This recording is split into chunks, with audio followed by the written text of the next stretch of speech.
मोटो ये था कि जितने भी अलग अलग जो पत्रकार संघ हैं, चाहे वो प्रिंट मीडिया के हों, इलेक्ट्रॉनिक मीडिया को हों, डिजिटल मीडिया के हों, वो सारे के सारे एक प्लेटफॉर्म पर आएँ और मिलकर के काम करें और जो भी चुनौतियाँ हैं, जो दिक्कतें हैं, जो परेशानियाँ हैं, उन पर बात करें, उन समस्याओं का निदान और सॉल्यूशन पे जाएं।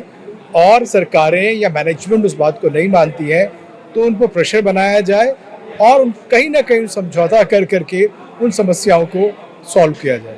देखिए, आप ये कह लें कि वो कहते हैं कि जब भी आपको ऐसी दिक्कत होगी तो आपको कहीं ना कहीं अखबार निकालना होगा, तो इसलिए अखबार निकालना है, आवाज़ निकालनी है और मीडिया के जितने भी तौर तरीके हो सकते हैं वो निकालने हैं।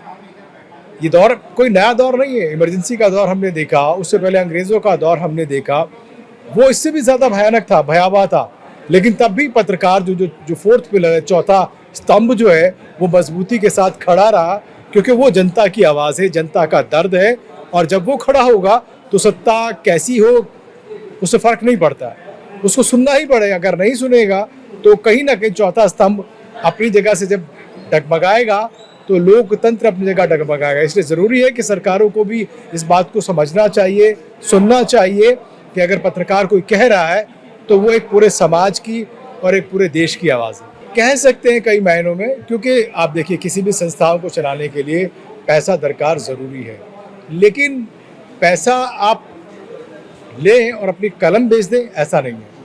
आपकी लेखनी के लिए आपको एक वेतन मिल रहा है, वो जायज़ है, लेकिन आप अंडर द टेबल कुछ और कर रहे हैं या बाहर कुछ और रिसोर्सेज आपने बना रखे, वो गलत है। नैतिकता के साथ, स्वच्छता के साथ अगर आप पत्रकारिता कर रहे हैं तो आप वाकई जीवित पत्रकार हैं और किसी भी दौर में आप जिंदा रह सकते हैं। आपको कोई डरा नहीं सकता, आपको कोई डिगा नहीं सकता। देखिए, उनका मानना कई लेवल पे ठीक है, लेकिन उसमें एक थोड़ी सी अलग मेरी सोच ये है कि अगर कोई व्यक्ति जिसने अभी ज्वाइन किया है और एक एडिटर इन चीफ है, तो उस दोनों की तनख्वाह में जाहिर सी बात है ज़मीन आसमान का फ़र्क होगा।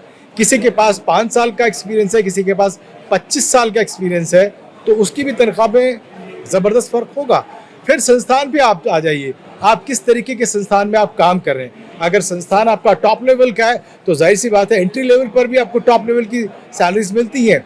ये डिपेंड करता है सर्कमस्टांसेस टू सर्कमस्टांसेस, और ये डिपेंड करता है कि आप किस ऑर्गेनाइजेशन में काम कर रहे हैं, कितने तजुर्बे के साथ, कितने एक्सपीरियंस के साथ काम कर रहे हैं। इसलिए एक लेवल के लोगों को तो आप कह सकते हैं कि एक संस्था में अगर एक पोस्ट पे लोग हैं तो उनको एक समान वेतन मिलना चाहिए। लेकिन सबसे बड़ी योजना तो ये है कि पत्रकार किस तरीके से अपना घर चला सके, अपनी लेखनी को गिरवी ना रख सके, उसको बेच ना सके, उसकी आवाज़ को दबाया ना जा सके।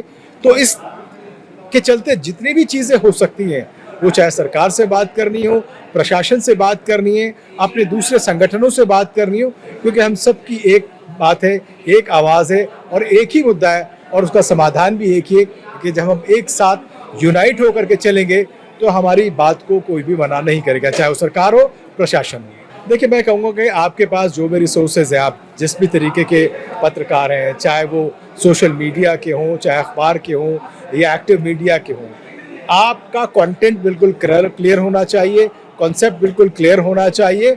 आप उसके बाद जब आप कहेंगे, अनबायस्ड होकर के बात करेंगे, तो आपकी बात सुनी जाएगी, समझी जाएगी और मानी जाएगी।